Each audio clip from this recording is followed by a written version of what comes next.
Kenapa bisa ada sholat seperti ini? Dulu ketika perang, orang sholat. Saking pentingnya sholat, dalam keadaan dan kondisi perang pun harus sholat. Jadi ini begini, ini pedang. Andai ada musuh datang dari depan, siap menghunjam. Yang depan sujud, ruku, yang belakang tegak sambil memegang pedang. Begitulah saking gentingnya perang. Awak tak ada perang, tak ada hujan, tak ada angin, tak sholat. Tapi tidak bapak-bapak ini wahdahu la syarika lah wa ashhadu anna Muhammadan abduhu wa rasuluh alladhi la nabiyya ba'dah amma ba'd. Qala Allah Ta'ala fi kitabihil karim wa huwa asdaqul qailin wa biqaulihi yahtadil muhtadin. A'udzu billahi minasy syaithanir rajim. Bismillahirrahmanirrahim. Wasari'u ila maghfiratin min rabbikum wa jannatin arduha as-samawati wal ardh uiddat lil muttaqin.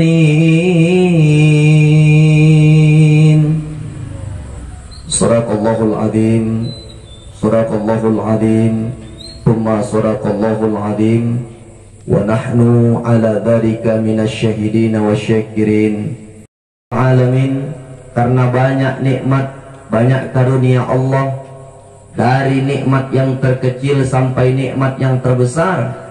Andai semua itu kita jadikan tinta air laut, andai dedaunan yang ada di dunia ini kita jadikan kertas untuk mencatat nikmat yang segala Allah berikan kepada kita, Allah mengatakan di dalam Al-Quran, wa in ta'uddu ni'matallah la tuhsuha. Kalau engkau manusia hendak menghitung nikmat yang telah aku berikan kepada kamu, maka kalian tidak akan sanggup. Maka yang pantas terucap dari lisan kita adalah Alhamdulillahirabbil alamin. Salawat beriringkan salam, berdaunkan iman tak jemu dan tak bosan. Mari selalu kita basahi bibir kita, tidak hanya sekedar di tepi bibir, di ujung lisan, melainkan membekas di hati. Itulah Allahumma salli wa sallim wa barik alaih. Mudah-mudahan kelak kita yang hadir pada malam hari ini di rumah yang bertuah ini termasuk daripada umat-umat Rasulullah sallallahu alaihi wasallam. Amin. Amin ya rabbal alamin. Yang saya hormati ayahanda, abangda, saudara-saudara, terkhusus kepada ahli bait, keluarga, berkeluarga di rumah ini. Mudah-mudahan hajat dan niatnya pada malam hari ini, nanti di akhir majelis kita akan berdoa bersama dan insya Allah menambah keberkahan pada kita semua dan terkhusus kepada ahli bait di rumah yang bertuah ini. Adapun yang ingin kami sampaikan sesuai tadi ayahanda protokol menyampaikan, adapun tahsin ataupun tajwid dan semacamnya, kalau kita belajar dari waktu antara maghrib dan isya, memang waktu ini sangat singkat. Salam-salam, duduk-duduk, kemudian ada kata sambutan protokol, maka makan waktu, dan waktu itu berkurang. Dari habis maghrib ke isya kurang lebih 1 jam kurang, tak lewat. Jadi kalau saya menengok di digital, jam digital, waktu sholat isya pukul hari ini itu kurang lebih lewat 53, jadi kurang 7 menit. Jadi mudah-mudahan dengan waktu yang singkat nih, kalau kita belajar, kalau kita menuntut ilmu, sesingkat waktu dan seminim waktu, asal niatnya baik, Allah akan mudahkan. Bahkan kata Nabi di dalam hadisnya, Mayyuridillahu bihi khairan, siapa saja yang Allah kehendaki untuk menjadi baik, Mungkin dulu sholatnya kalau sehari hanya dapat sholat menang kalah, asal dah dapat 3, sholat subuh, sholat asar, sholat zuhur, maghrib, isya nggak pala dikerjakan, udah menang. Tetapi karena sering hadir di majelis ta'lim, majelis ilmu, jadi bertambah ilmu tuh. Yang namanya kewajiban sholat fardu yang 5 tuh mesti dan harus kita kerjakan. Maka ketika itu Allah akan buat dirinya menjadi baik. May yuridillahu bihi khairan yufaqihu fiddin. Setelah Allah kehendaki kita menjadi baik, Allah pahamkan kepada kita ilmu agama. Ibadah itu harus, ibadah itu wajib. Tetapi berapa banyak hari ini orang beribadah tetapi ibadahnya tidak dilandasi dengan ilmu. Ada kejadian tapi nggak di tempat kita. Cemana itu Ustaz? Orang baru tobat, segala P dikerjakannya, pembunuh, perampok, pembohong, penipu. Suatu hari namanya manusia rasa taubat itu datang, menyesal. Astaghfirullah Rabbal baraya, astaghfirullah minal khotoya. Datang ke musola, namanya si Ijul. Malam nih kalau ada namanya Ijul, mohon maaf bukan maksud menyinggung. Ada Ijul gini? Oh, nggak datang, alhamdulillah. Takut awak pulang ban kereta bocor. Ustadz iki nyindir-nyindir. Namanya Ijul masuk ke musola. Ada apa ke Ijul? Ya sholat lawa. Engkau kota impak hilang. Sholat wah. Sholat apa? Ya jenengi subuh, ya sholat subuh lawa. Berapa rakaat? Kata BKM 3 wak. Berapa rakaat? Subuh 3 wak. Udah ada keluar kau cabut-cabut. Gak jelas kau di. Lu kok diusir? Udah cabut kau cabut. Pigi di jalan. Di jalan ada botol aqua disepak, saking galaunya, saking suntuknya. Gak lama ada wak maun. Lewat wak maun mau ke musola. Wak, apa? Rak nandi? Ya ke musola. Mau ngapain? Ya sholat subuh. Subuh berapa rakaat wak? 2. Berapa wak? 2. Udah wak. Kenapa? Aku yang 3 rakaat aja diusir sama BKN. Apa wawak meneh sing cuman 2 rakaat, wes pulang aja kita. Datang wak maun, ya udahlah yuk pulang katanya. Wak maunnya pun gemblong. Jadi kalau sholat nggak dilandasi dengan ilmu, maka yakinlah semua itu bisa berserak dan berantakan. Maka pentinglah di dalam kita sebelum menunaikan ibadah, perlulah kita belajar. Belajar ini tak mesti, oh saya usia 50, saya harus belajar sama orang yang di atas saya, kurang lebih 60, 70. Nggak mau sama saya yang di bawah-bawah saya. Berarti itu ada namanya orang tua egois, orang tua bandel. Apa kata Allah di dalam Al-Quran? Fas'alu ahlaz zikri, tanyalah kepada ahli zikri, orang-orang yang mengetahui, ulama, ustadz yang memang paham tentang ilmu. In kuntum la ta'lamun, kalau kau tak tahu. Jadi patokannya itu bukan masalah muda. Ini kadang-kadang banyak muda cik enom itu apa ngerti deh. Dulu zaman Rasulullah dijadikan imam anak kecil. Ketika itu sahabat komplain. Jadi nggak heran kalau zaman sekarang ini banyak komplain. Zaman sahabat, zaman Rasulullah pun nggak ada komplain. Kenapa ya Rasulullah engkau jadikan dia imam? Lalu apa kata Rasul? Aku lebih mengerti kapasitas orang yang aku suruh jadi imam. Jadi kalau zaman sekarang ini banyak problem, banyak masalah, di zaman dulu pun sudah banyak. Tinggal lagi bagaimana kita bisa menyikapinya. Yang paling penting di dalam sholat itu apa Ustaz? Bacaan. Karena kalau bacaan kita tak bisa diganti dengan bahasa selain Arab. Dan kalau ada orang sholat selain daripada bahasa Arab, bisa dipastikan sholatnya tak diterima oleh Allah Subhanahu wa Ta'ala. Jadi sholat tuh mesti pakai bahasa Arab Ustaz. Iya. Jadi kalau gitu enak lah Ustaz, orang Arab dia ngerti bahasa Arab. Enggak juga. Banyak juga orang Arab, tapi ada juganya Abu Jahal, ada juganya Abu Lahab. Jadi patokan kita tuh bukan daripada orang Arabnya, tetapi karena Al-Quran Allah turunkan dengan bahasa Arab. Itulah kata Allah, Inna anzalnahu Qur'anan Arabiyyan la'allakum ta'qilun. Sesungguhnya Al-Quran itu kata Allah kami turunkan dengan bahasa Arab. Agar apa? Agar kalian manusia ta'qilun, berpikir, menjadi berakal, menjadi mudah. Dan setelah diteliti-teliti nanti Allah akan hisab. Bahkan malaikat menanya di dalam kubur tuh pakai bahasa Arab. Nggak eneng malaikat munkar mangkir nanya pakai bahasa Jawa. Sopo Tuhanmu, gak eneng. Tetap yang ditanya marrobuka. Ustaz, saya nggak ngerti bahasa Arab. Amal kita nanti yang menjawab. Jadi jangan mentang-mentang ada orang salah kaprah, nengok kalender nampaknya nggak panjang lagi umur gue nih. Satu kalender lagi tak rasa gol lah gue nih. Terus di meja ditaruh di dinding hafalan-hafalan yang bakal ditanya sama malaikat munkar nakir. Marrobuka, siapa Tuhanmu? Man nabiyuka, siapa nabimu? Ma kiblatuka, apa kiblatmu? Ma imamuka, siapa imammu? Ditulis biar nanti malaikat munkar nakir nanya wis apal. Enggak seperti itu.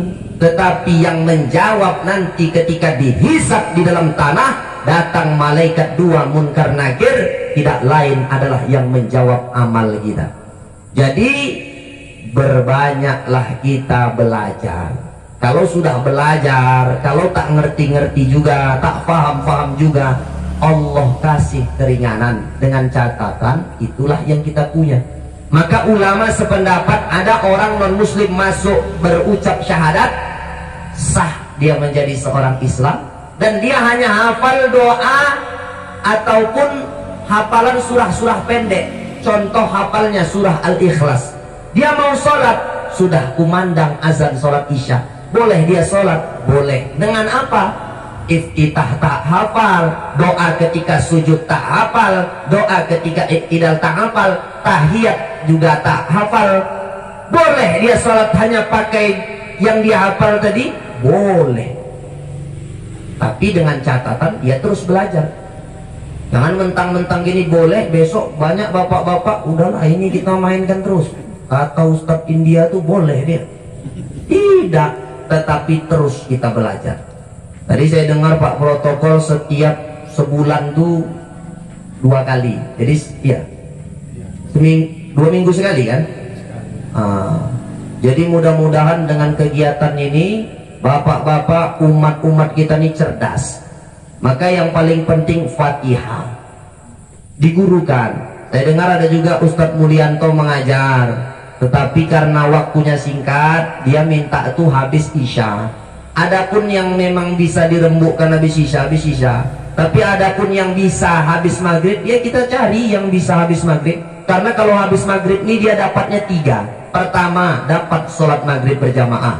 Kedua, bersilaturahim. Yang ketiga, pulang dari sini sholat nanti ke musolah lagi sama-sama, dapat 3. Tapi kalau habis isya, bapak-bapak nih dalam sehari ini bukan kerjaannya sama. Ada yang ngajar, ada yang di sawah, ada yang jualan, masing-masing. Jadi kita nih kumpul, ya kita sepakati sama-sama. Maka kalau sudah kita sepakati, insya Allah yang susah tuh menjadi mudah. Jadi pertama baca Fatihah, digurukan baca Fatihah tuh. Jangan yang panjang dipendekkan dan yang pendek dipanjangkan. Ini kadang-kadang Maliki Yaumiddin, ma-nya itu panjang 2 harokat. Ingat dia Maliki Yaumiddin panjang. Baca surah An-Nas, kan ada ma-nya juga situ. Malikin Nas, disamakan pula panjang macam surah Al-Fatihah. Jadi perlulah kita membedakan mana yang mat tobi'i, yang panjang ada alif, mana yang tidak. Kalau di surah Al-Fatihah ma-nya tuh memang panjang. Maliki Yaumiddin, Malik yang memiliki, Malik panjang ma-nya yang mempunyai, Middin hari pembalasan. Kalau Malikin Nas, Malikun, ma-nya pendek, cepat dia. Malikun apa? Raja. Malikun penguasa. Jadi harus kita bedakan. Itulah perlulah kita belajar. Jadi malam ini yang saya sampaikan tidak masuk kepada tahsin secara mendetail, tapi yang ingin saya sampaikan lebih condong kepada sholat. Sholat itu gimana Ustaz? Tuntunan dari Rasulullah itu gimana Ustaz? Banyak. Selagi dia masih dari sumber yang orisinil dari Rasulullah, sahabat, tak ada masalah. Ini kadang-kadang berbeda bacaan iftitah. Ada orang Muhammadiyah, ada orang NU. Orang Muhammadiyah bacaannya Allahumma ba'id baini wa baina khotoyaya kama ba'atta bainal masyriq wal maghrib. Datanglah orang NU pakai Allahu Akbar kabiro walhamdulillahi kasiro dan seterusnya. Ini yang betul mana Ustaz? Nabi membaca ketika sholat Allahumma ba'id sampai seterusnya. Loh, berarti Nabi kita orang Muhammadiyah? Tidak. Muhammadiyah itu hanya sebatas organisasi. NU juga hanya sebatas organisasi. Allahumma ba'id bersumber dari Nabi. Allahu Akbar kabiro, ketika Nabi sholat menjadi imam, terdengar sahabat di belakang membaca Allahu Akbar kabiro. Siap sholat, Assalamualaikum warahmatullah, Assalamualaikum warahmatullah. Nabi bertanya, manil qail, siapa tadi yang membaca? Dia gentleman. Ana ya Rasulullah. Apa kata Nabi? Innaha futihat abas sama. Sesungguhnya karena bacaan iftitamu tadi terbuka pintu-pintu langit. Setelah Nabi bilang gitu, Abu Bakar dan sahabat-sahabat di belakang yang lainnya setiap sholat tak pernah meninggalkan Allahu Akbar kabiro. Jadi intinya jangan diadu mau ikut Nabi atau ikut Rasul. Mau ikut Nabi atau ikut Rasul? Mau ikut Nabi atau ikut dengan sahabat? Pertanyaannya, sahabat tuh ada dikatakan Nabi, alaikum bisunnati, hendaklah kalian ikut kepada sunnahku. Apa yang dikerjakan Nabi? Wa sunnati khulafaur rasyidin, dan sunnah-sunnah khulafaur rasyidin, termasuk tarawih. Tarawih ada yang 20 lebih, itu mengikut kepada siapa? Pendapat daripada khulafaur rasyidin, termasuk pendapat Umar ibnul Khattab. Jadi jangan dibenturkan mau ikut Nabi atau ikut sahabat, ya dua-dua sama. Mau baca iftitah Allah berkabiro sah, mantap. Mau baca Allahumma ba'id sah, mantap. Jangan gara-gara dibekelahi, begaduh, dua-dua betul. Dan setinggi-tingginya membaca iftitah, hukumnya sunnah, dikerjakan berpahala, ditinggalkan tidak mendapat dosa. Anjurannya kuat, wajib. Anjurannya tak kuat, sunnah. Larangannya kuat, haram. Larangannya tak kuat, makruh. Tak ada larangan, tak ada juga anjuran, mubah. Maka hukum ada 5. Yang mau baca mantap, dan kalau tak baca ibarat makan cuma pakai kecap. Kita mau makan pakai ayam, pakai ikan gembung, macam-macam. Tapi kalau ada orang tak baca iftitah, ya sholatnya sah. Cuma saja kalau makan cuma nasi pakai kecap. Udah, nggak usah kelahi. Dan saya menyampaikan nih yang ada ikhtilaf. Apa ikhtilaf nih Ustaz? Ikhtilaf tuh yang ada selisih pendapat, silang pendapat, ada perbedaan masalah di sini. Jadi kalau kita beramal, tahu kita tak mau saling menyalahkan. Maka sering saya bilang sama jamaah, kalau kita mau ke tebing, ada orang Serejo, pergi dia dari jalan lintas ini lalu sampai ke simpang Senangkung, Serampah, baru belok dia ke kiri, betul. Tapi jangan salahkan ada orang Mangga 2, dia pergi dari Nagur, kemudian masuk ke lintas jalan Bedagai, kemudian sama ujungnya mau ke tebing. Datang orang awak yang tak pernah jalan mau ke Bedagai, wih kau yang ke Bedagai salah, kami yang betul. Datang orang sana, kalian yang salah, kami yang betul. Padahal dua-dua betul. Kadang-kadang begitu. Maka saya sampaikan begini biar supaya besok-besok kalau kita sholat tak saling menyalahkan. Karena masih banyak orang yang di warung tua, orang yang kadang-kadang di warung nongkrong main gaplek, main kartu, itu yang kita bawa ke masjid. Ini kadang-kadang yang udah di masjid disalahkan. Riko bid'ah kan, nganggu-nganggu beduk nggak eneng zaman Nabi. Betul, nggak ada zaman Nabi. Dan mik macam saya hari ini nggak ada zaman Nabi. Jadi kalau dulu zaman Nabi azan naik ke menara, naik itulah Bilal, dipanggil, dengar satu kampung. Kalau sekarang buat macam gitu, naik di menara, yang azan wa oglek, umurnya udah lebih 60. Kalau jatuh ke bawah pet-petan aku nggak tanggung jawab. Jadi jangan disama-samakan. Ini kadang-kadang suka kali bid'ah, wirid bid'ah. Ya yang mau wirid silahkan, yang nggak wirid jangan mencaci maki yang wirid. Selesai. Islam tuh mudah kok. Tidak kita diatur masalah sesama Islam, sesama orang non muslim pun kita kadang-kadang harus diperhatikan. Apa itu? Kalau kita berhubungan dengan tetangga kita non muslim, tetap kita harus berbuat baik. Tetapi kalau sudah lari ke masalah agama, sesembahan, udah ayatnya jelas. Lakum dinukum waliyadin. Untukmu agamamu dan untukku agamaku. Kalau dia datang, yuk kita gotong royong, paret kita udah tumpah, ayo kita bakar-bakar sampah, ayo. Tetapi kalau sudah masalah ritual, jangan sampai kita terikut atau rusak akidah kita karena gara-gara membela tetangga. Itunya. Udah? Jadi baca iftitah sunnah, masuk ke tahapan selanjutnya, mengangkat takbir. Mengangkat takbir ini cuma ada 2 versi. Nah, saya berdiri lah Ustadz ya, izin ya. Jadi versi yang pertama itu mengangkat takbir sejajar sama mangkip. Mangkip ini bahasa Arab, artinya bahu atau pundak. Allahu Akbar. Jadi sejajar dia sama pundak. Satu. Jadi kalau ada bapak-bapak menengok jamaah kawan sholat, Allahu Akbar, berarti masih ikut dalam sunnah. Versi kedua, sejajar dengan daun telinga. Allahu Akbar, sejajar sama daun telinga. Masih 2 nih, 1, 2 masih dalam koridor ahli sunnah wal jamaah. Tetapi kalau untuk wanita, perempuan, lebih dianjurkan menurut para ulama, termasuk ulama Syafi'i, harus dia sejajar sama pundak atau bahu.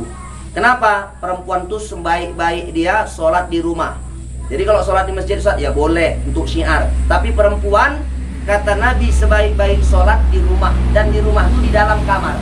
Jadi angkat takbir yang tertutup, itulah sejajar dengan pundak atau bahu. Tapi kalau laki-laki terserah, pilih 2, mau begini, mau begini, dan itu masih dalam koridor ahli sunnah wal jamaah. Yang salah Ustadz, yang salah takbir Allahu Akbar. Dia sangka semakin tinggi semakin mantap dan banyak pahalanya. Jadi 1, 2 begini nggak ada. Apalagi Allah macam gini-gini, itu ada. Ada pula takbir Allah, tak taruh. Nah, jadi itu tak ada. Yang ada cuma 2.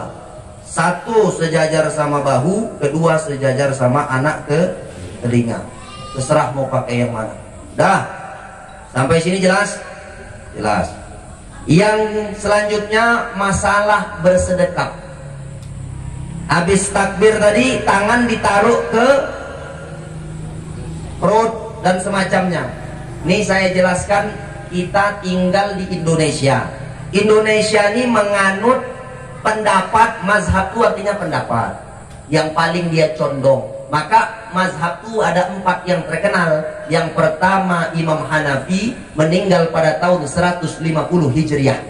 Yang kedua Imam Malik atau Maliki, meninggal pada tahun 179 Hijriah. Yang ketiga, ini yang kita pakai di Indonesia, Imam Syafi'i, meninggal pada tahun 204 Hijriah. Yang paling muda, paling kecil, namanya Imam Hambali, meninggal pada tahun 241. Udah? Kalau kita di Indonesia, khususnya tinggal di Asia Tenggara, Brunei, Malaysia, termasuk kita mengikut pendapat Imam Syafi'i. Imam Syafi'i dalam meletakkan bersedekap ada 2 versi. Versi pertama ini pusat, nama bahasa Arabnya surroh, surrotun. pusat, kemudian sodrun, dada.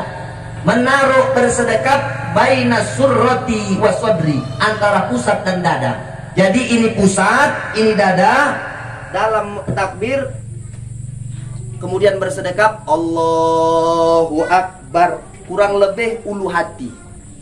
Pusat, dada. Yang nggak ada pusat diagak-agakkan aja lah kira-kira. Tapi mana mungkin orang tak ada pusat? Ada pusatnya. Ini pusat, ini dada.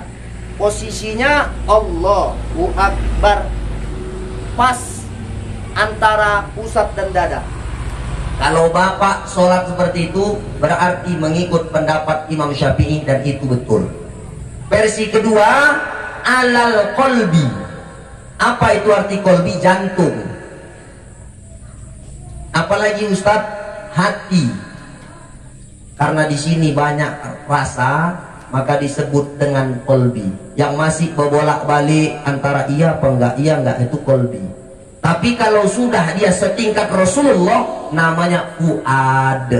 Fuad itu udah setingkat Nabi, dibersihkan sudah ketika Isra Mi'raj, maka tak ada lagi keraguan, maka itulah disebut jantung. Jadi ketika bersedekap Allahu Akbar, posisinya di atas jantung. Maka bapak kalau pernah nengok orang sholat ada begini, ini versi Imam Syafi'i. Pertama pas antara pusat dan dada, kedua di atas jantung.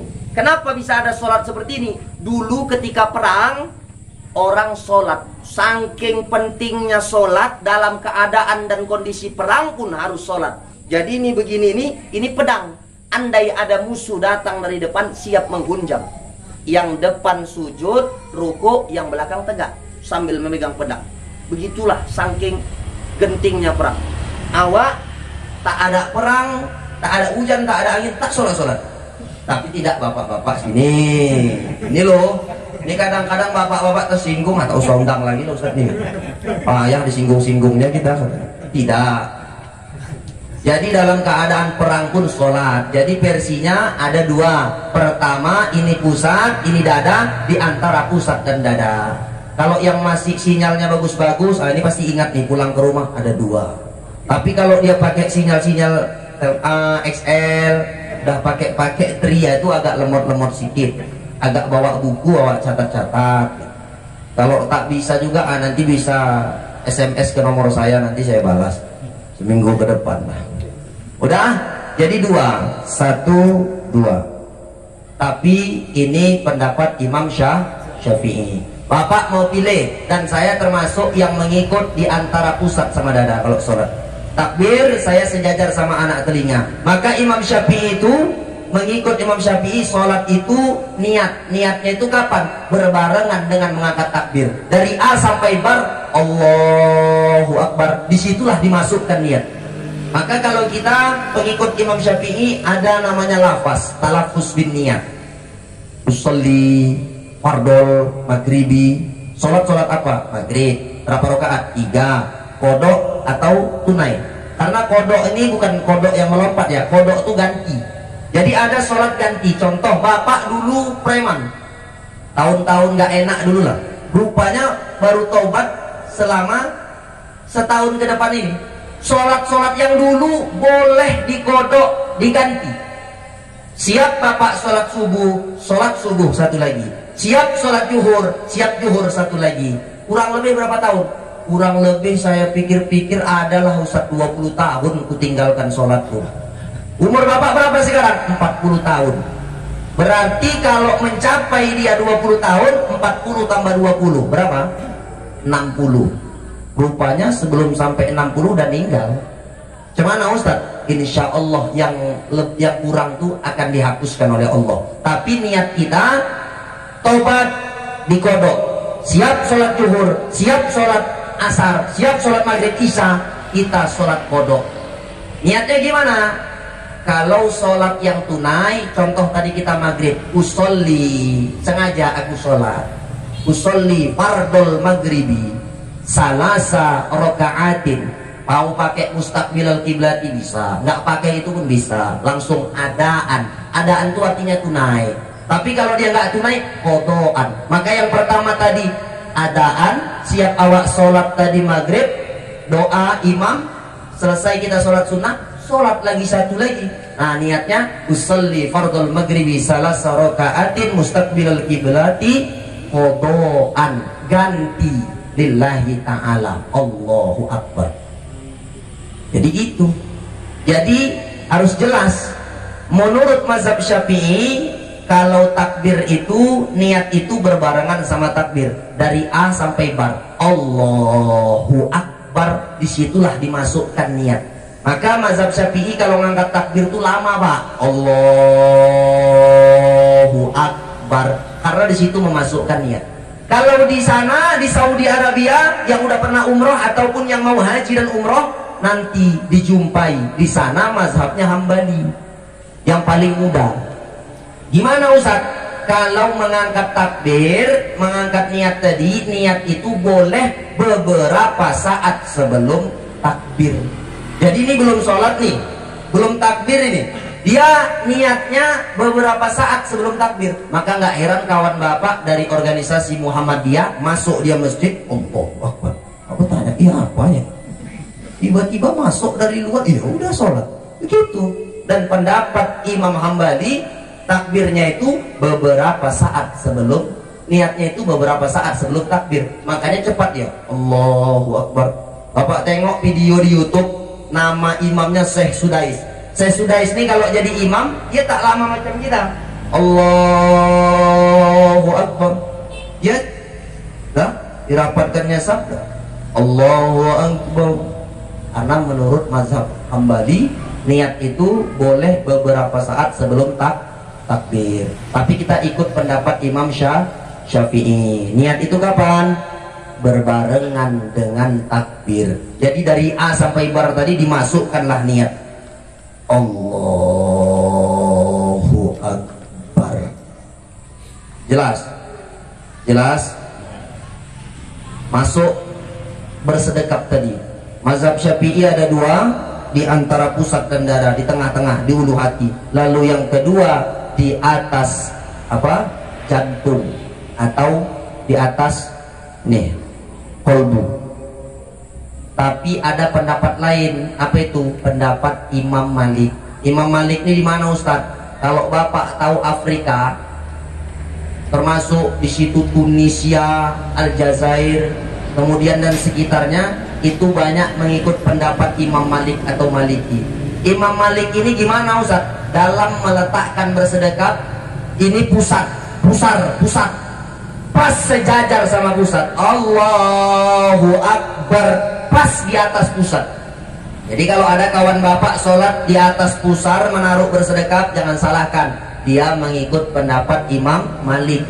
Dan itu masih dibenarkan dan masih dalam koridor ahli sunnah wal jamaah.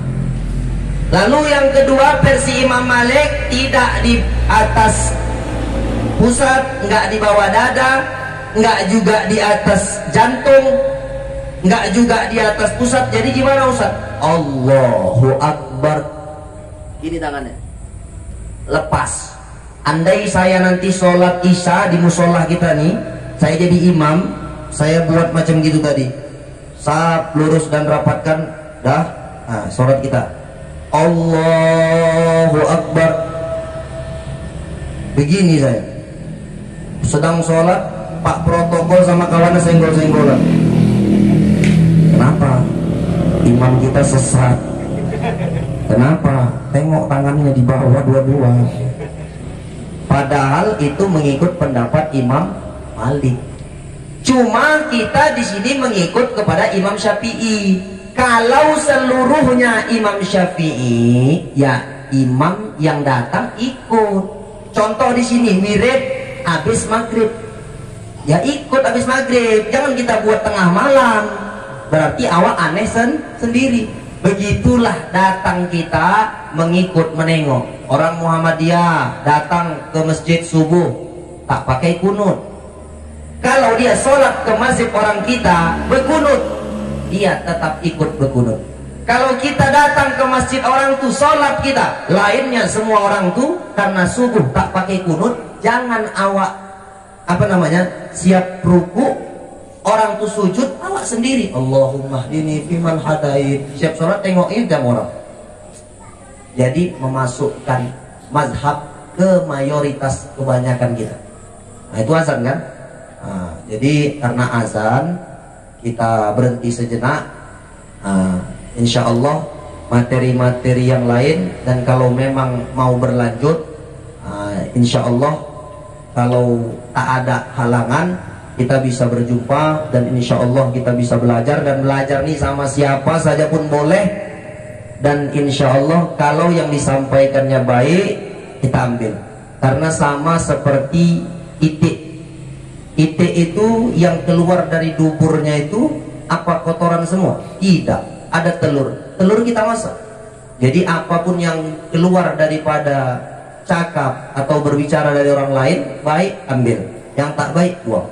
Mudah-mudahan pertemuan kita mendapat berkah dari Allah Subhanahu wa Ta'ala. Mungkin bapak-bapak ada juga yang kenal, ada yang belum. Jadi saya lupa, karena semangat kali saya tengok bapak-bapaknya pun semangat sampai lupa memperkenalkan diri. Nama saya Bapak Muhammad Ikrom Kan Panjaitan. Saya berasal dari Kecamatan Seibamban. Saya tinggal di Desa Penggalangan, Dusun 5. Saya beda dusun sama Ustadz Mulyanto. Beliau di Dusun 2, saya di Dusun 5. Tapi semenjak saya berumah tangga, saya tinggal di Bunga Tanjung atau Tanjung Beringin. Masuk ke dalam, pas di depan polsek ada gang masuk ke dalam kurang lebih 20 meter. Di situ kami tinggal. Dan pas ingat aja polsek Bedagai. Maka dapat pula rumah di situ. Kalau ada apa-apa tinggal lari ke polsek itu, dekat ya. Jadi bapak-bapak sekalian, sekarang ini kan kita udah canggih, banyak handphone ya, bisa nengok YouTube ya. Maka kalau punya paket, mau menengok tampilan-tampilan atau syiar-syiar agama, termasuk konten-konten dakwah, jangan lupa tengok dan kunjungi channel namanya TV Sergai. T kemudian V vitamin atau V Vespa kemudian Sergai. Itu channel kita, dan adminnya ini yang sedang merekam saya. Nanti ini tayang nih Pak di YouTube. Makanya bapak-bapak yang mau juga tampil di YouTube, nanti bisa bilang sama dia biar disorot satu-satu, biar terkenal. Terkenal untuk yang baik kan nggak apa-apa. Jadi ada lagi yang mau ditanya sebelum kita tutup Bapak? Kaineng? Alhamdulillah, mantap-mantap Bapak.